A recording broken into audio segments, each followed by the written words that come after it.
Thank you very much.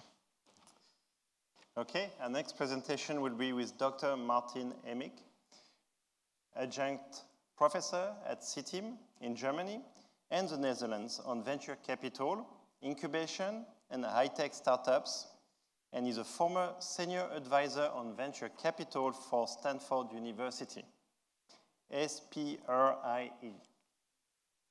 His research and publications benchmark the global VC and CVC industry in 15 countries and startups going global. He has lectured and researched at the likes of Stanford University, UC Berkeley, INSEAD, UniBW, Munich, ETH Munich, Zurich, as well as China, Beijing University. All yours. Okay. Thanks very much. My mic is on. It's great, you know, for the first time I follow Keith Arundel, because when I did the first research 22 years ago, 21 years ago on the globalization of venture capital, he was my man here in London. He was the head of PwC Venture. And it's just amazing to see that after 20 years, I follow him. Right? Anyway, so this is going to be a two-part session broken down on the investment trends, exit trends around the world. And I was glad to see that a week ago, I got the data sets in on Q1.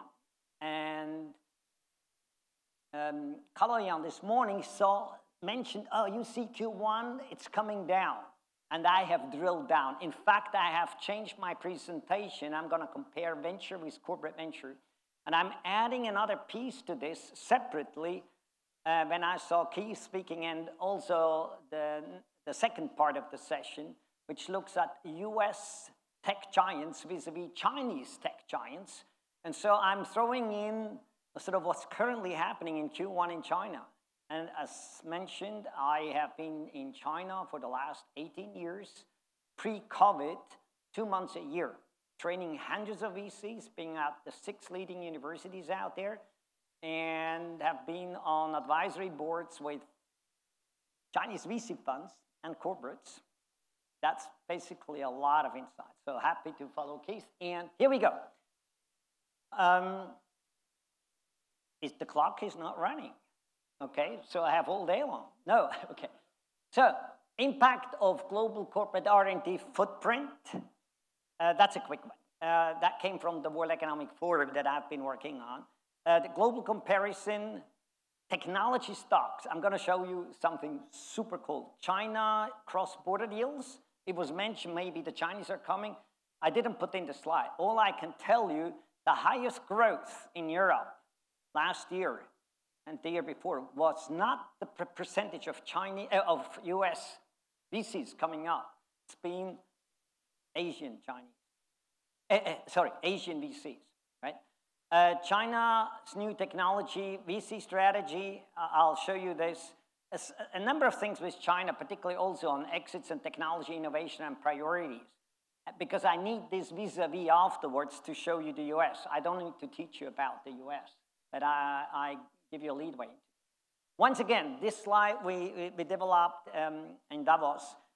What this shows is public companies, I'm talking the big corporates, with more than 60% of their R&D outside their home country, perform better on the 4 major factors, financial metrics factors: total stakeholder return, operating margin, market cap, return on assets, right? So I just want to make sure you guys understand when you talk with your parent company about this. This is very fundamental.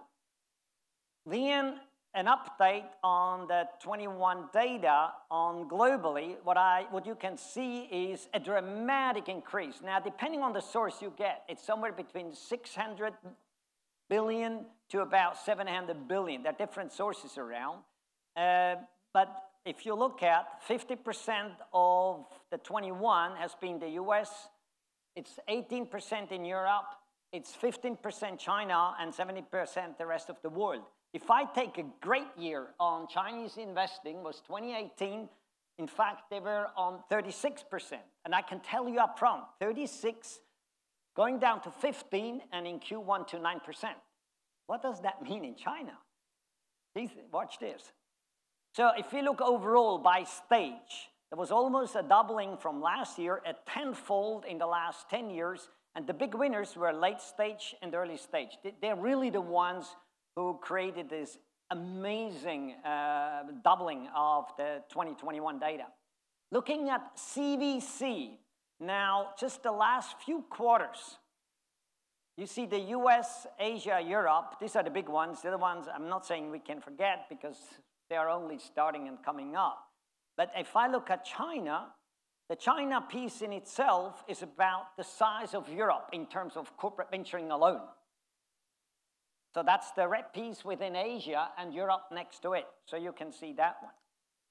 When I look at the Q1 data, you can see the US came down from 25 billion to about 20 billion. Asia came down from 14 billion to 9 billion. And it was mainly driven by the big decrease of China. That accounted about 3/4 of the Asian overall CVC reduction. And then, guess what? Europe was one of the guys up. And I'm coming back to this. It has other implications on this, you know. So let me share with you quickly VC around the world and what percentages they came down, 20% in the dollar amounts and 5% in the number of deals done. Now, how does CVC compare? CVC compares in that sense 19% down in dollars, which is about equivalent, but it kept pretty much flat in terms of number of deals. So there's a difference between VC deals and corporate VC deals. The corporates kept on doing deals, but it looks like, yes, smaller deals. Or did they go earlier? That's a stage question. If you look at, again, in venture capital, US down 23%, Asia 34%, Europe up. Wow, 20%. Is this the new rising star, right? Look at corporate VC, exactly the same. Now, so that sets the stage. Now, let me share with you the China piece. On the venture capital side, it pretty much got halved in Q1, right? Vis-a-vis the quarter Q4 end of last year. And 38% of the number of deals down. Then I look at corporate venture capital, it's even 64% down. Wow, and 27% of number of deals. I don't have the time for it, but I can tell you one thing. There's something called, if you hear it, the anti-monopoly regulation that just kicked in China recently. The government is pushing these big tech giants and the tech industry in some kind very hard vis-a-vis the startups.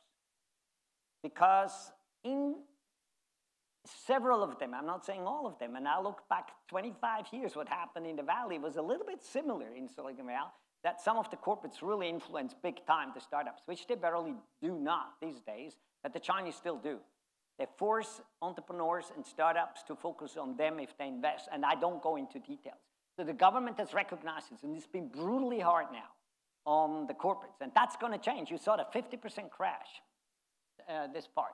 Now, we look at who else invests around the world, what went up and what went down. We had asset managers, CVCs, corporates, separately from CVC, private and venture. It's all majored down, but the corporates globally only came down in the first quarter with the least decline. So corporates keep on investing. So that's the key message I want to get you out of here. It's not as dramatic. The only one that went up globally was angel investment, which is actually great. It's the pipeline for tomorrow for you guys, right? Now let's look at mega rounds. Mega rounds are down 30% in dollar funding, 13%, and that's in venture. And in corporate venture, if you look at corporate venture, it's down 35%, and it's down 19%. So in mega rounds, we all know we could, having such a macroeconomic environment, late stage is going to be hurt the most, for sure. And so I'm not going into numbers, just the one thing at the trend I want to show. VC in Q1, even in mega deals, went up as the only place. And when I look at corporate ventures involved in mega deals in Europe, it also went up as the only place. Stunning, right? Are you aware of this? I didn't know until a week ago. And not much has changed in terms of number of, as a percentage, is the breakdown in VC of non-mega rounds to the mega rounds. It stays 96% or not, and it's pretty similar in corporate venture capital. And it slightly changed in terms of the dollar amounts in VC in mega rounds versus non-mega rounds. There was a little shift, but it's not dramatic. So the overall volume is down, but the corporates are hanging in a little bit better, but Europe has changed. That really surprised me because I was always expecting that. So watch this, I love it. This looks at the NASDAQ composite index in black on top. And what you have below in red, decline, is the NASDAQ Golden Dragon China Index. These are the Chinese big companies who mainly serve the China market but are listed on NASDAQ. They have been invested by the foreign VCs in the old days, and they took them to NASDAQ, and they're big. Some of them are really big. Many of them already retrieved back to China. But look at this. If you normalize January last year, or December 31st, which is January basically a year ago, you could see a massive decline of the Chinese companies while the NASDAQ composite grew until December. What happened then, I looked a week ago, roughly 10 days ago, what happened in Q1, and we can see the NASDAQ overall also tumbled, overall, right?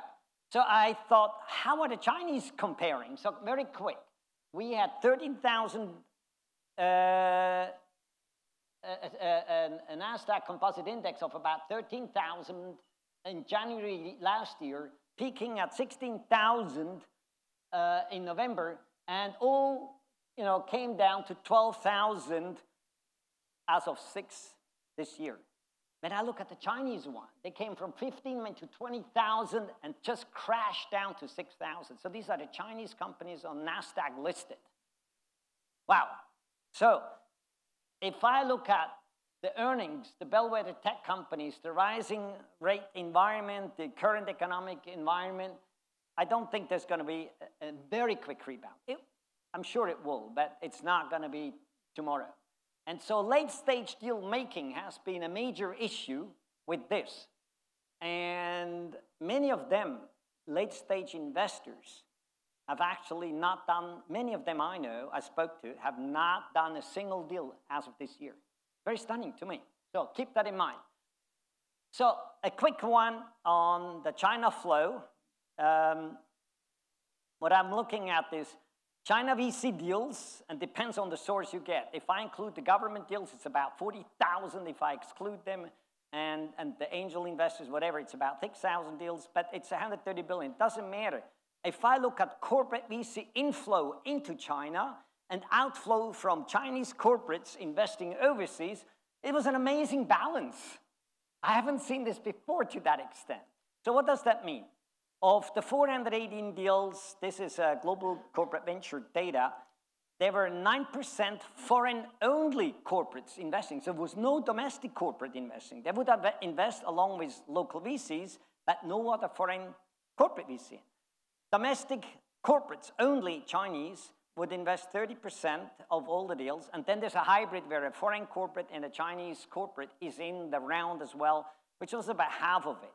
On the inflow, we can still see the US, to my surprise, was still the biggest one. With looking at 90 deals at 7.8 billion, you can see Europe at 2.6 billion, and then rest of Pan-Asia or Asia is 64 deals at 7 billion, which is roughly at the size roughly of the US, entire rest of Asia. But when I look at the outflow, I had a big surprise. I look at this, okay, that makes sense. Say almost same amount of deals, about the same billion of dollars, looking at 70 deals from China going into US at 4.7 billion. But for the first time, Europe got more money at half the number of deals the US had. So there were bigger tickets coming out of Chinese corporates into Europe, right, last year. And so then I was curious, and I'm glad Keith is here. This is going to be cool for you. Looking at US visas into China over time and Chinese visas into the US. And you can see a massive rise of 50 times in 10 years from the US into China, and within a year, it crashed down to the 5 billion again. There's a lot of political tension and the other issues, and then you see the Chinese have come very, at the fraction of the size of the US, which is about a quarter in maximum they had in history, right? At the best year.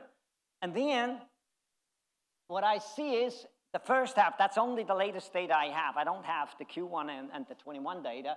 But for the first time in the first half year, I see China surpasses the US volume.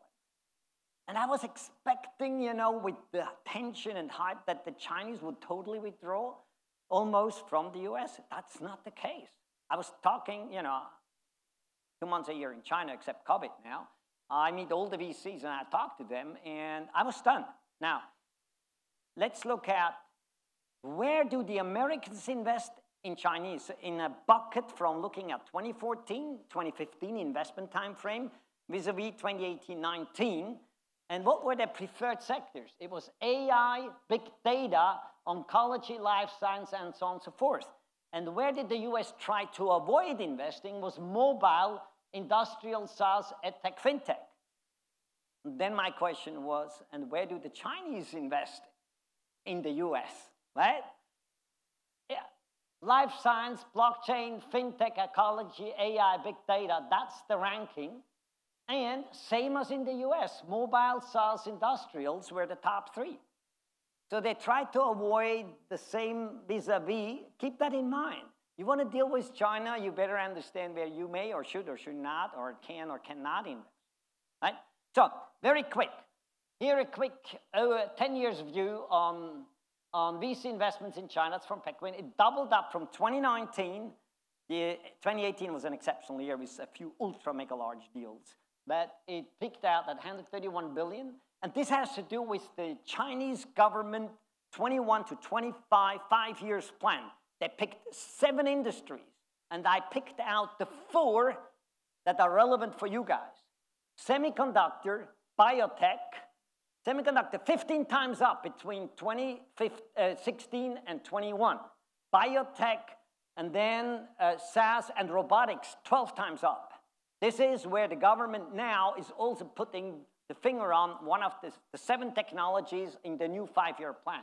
The VCs are right on it, and the corporate VCs are right on it. If I just pick one element where the Chinese, in terms of investment, have way surpassed the United States by a factor of almost 7 times, is semiconductor. That's very strategic to the Chinese. So, a quick one on exits. Very unusual in China. Usually about 85, 90% in the Western world of tech startups have an acquisition. And I distinguish between very early companies in the first 3 years of their lives. And needless to say, only 17% can make it to an IPO. That means the rest is typically acquired. And if I look at the companies from year 3 to 10, which are more the mature companies because they grow really fast in China, you can see exceptionally, China's late-stage deals end up on stock exchanges by a much larger percentage than in the rest of the world, or particularly in the rest of the Western world, right? That is a massive difference, by the way. And then I was curious, when they exit on their IPOs, is it going to be domestic? Is it going to be overseas? Keith mentioned that the new stock exchanges that have raised just the last 1, 2, 3, 4, 5 years in China are now absorbing the large bulk of the IPOs, right? While the Western IPOs, in the Western world of Chinese companies, they stayed absolutely flat. And however, if I look at just 2021, 50 billion vis-a-vis 83 billion. So it's still the case that very large companies exit on an international exchange. The secret sauce I can give you to this, I don't have the time today, is at the day of the opening of an IPO, the Chinese companies on a Western exchange perform better. 20 days later, you make the same comparison.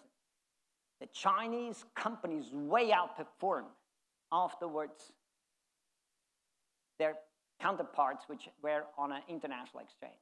These little things, guys, you better know this when you invest in Chinese startups.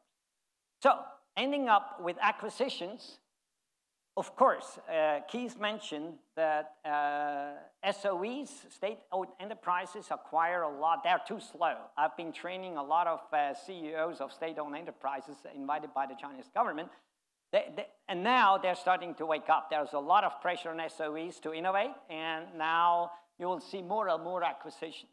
Of the 2,000 acquisitions, only 100 were acquired by foreigners. So it's a very, very domestic-driven market. And it's 18 billion vis-a-vis 126 billion that the amounts acquired happened. And so if you look at domestic deals went up, the value went down. And why did it go down? It's not because they're only pressuring on the price. They're acquiring a lot earlier.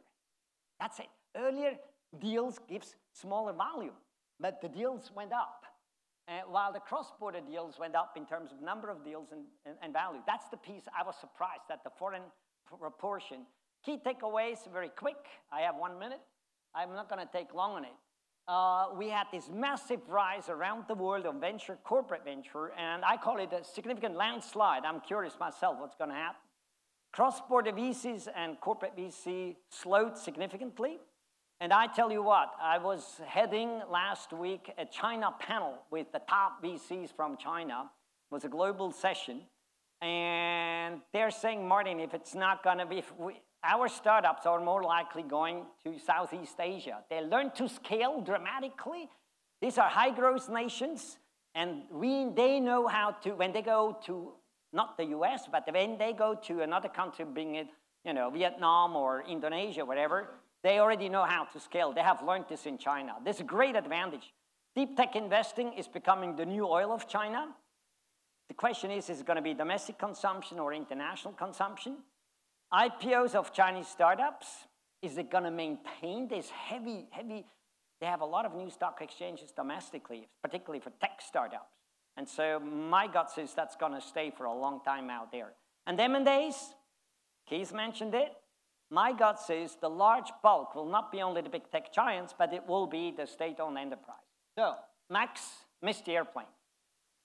This is the big picture of global R&D. And what this shows is global R&D centers, transnational. It's not showing how many corporate R&D in the US, as an example, there are in the US, from domestic guys. It's showing the foreigners going. So of the 6,000 multinationals who have R&D centers, 6,000 R&D centers are elsewhere in the world. And you remember they have typically a better financial metrics performance if they do that at a significant scale. And 80% of all global R&D centers come from only 6 countries, and they're going to 18 countries. And what does that mean? If the US is the most attractive location for R&D, that has been very clear by the numbers given. And 21% of the global R&D centers, and it's tracked down by a number of metrics from patents to R&D centers to budgets, is still the United States. And if Silicon Valley were a nation on its own, it would be the 5th strongest nation in terms of R&D centers, right? And R&D spending. If we look quickly, what the flow of corporates going international, and because you're the CVC guys, right? You have to understand this. It was very marginal. Pre-70s, it was like 460 units only had an international market. And this is year over year. And the maximum you can see was about 200, 220 per year, new R&D centers established around the world. And the next slide is my key slide. It shows where did those centers actually go. From advanced country to advanced country, it's been pretty stable, gradual growth, but pretty stable. It was in the years of around 2000 to 2015, where the big bulk went from advanced countries to developing countries. And it was driven by China, followed then by India.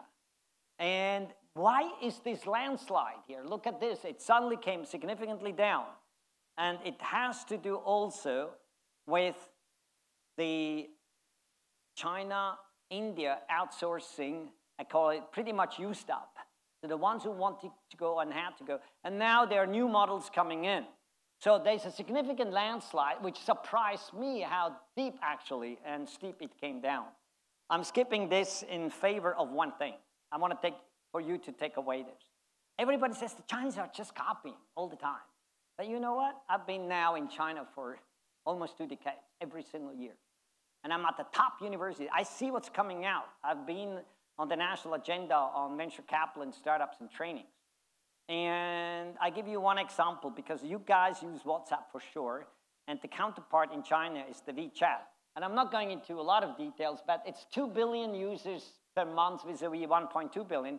The difference is in China, it's almost only Chinese users or the Chinese overseas. So it's a very China-driven metrics. Look at this. This is when, you know, it was launched in 2009, WhatsApp. They were born in 2011, WeChat by Tencent. And what happened is, at the very beginning, everything was copied over from WhatsApp to WeChat, right? But the Chinese are so fast at picking up, and not only this, their user interaction is so extremely fast getting feedback. Look at, they developed so fast, QR code, voice messages, video calls, real-time log, recall messages. And WhatsApp, as an example, only copied a year or 2 or 3 later. This is the red arrows, which you see over here. On top of it, you know, Tencent, with WeChat, expanded their entire features by a significant dimension. Many of them have not even picked up or are late in this. So what I'm trying to tell you is, now China has come a big way, a long way from, you know, copying to creating. And the Western world is starting copying back. I have the same thing on Twitter. I have the same thing on Uber, Didi, and you name it, I have it. But I thought this one example I have to share with you. There we go. Time is up. Done. Thank you. We agree now.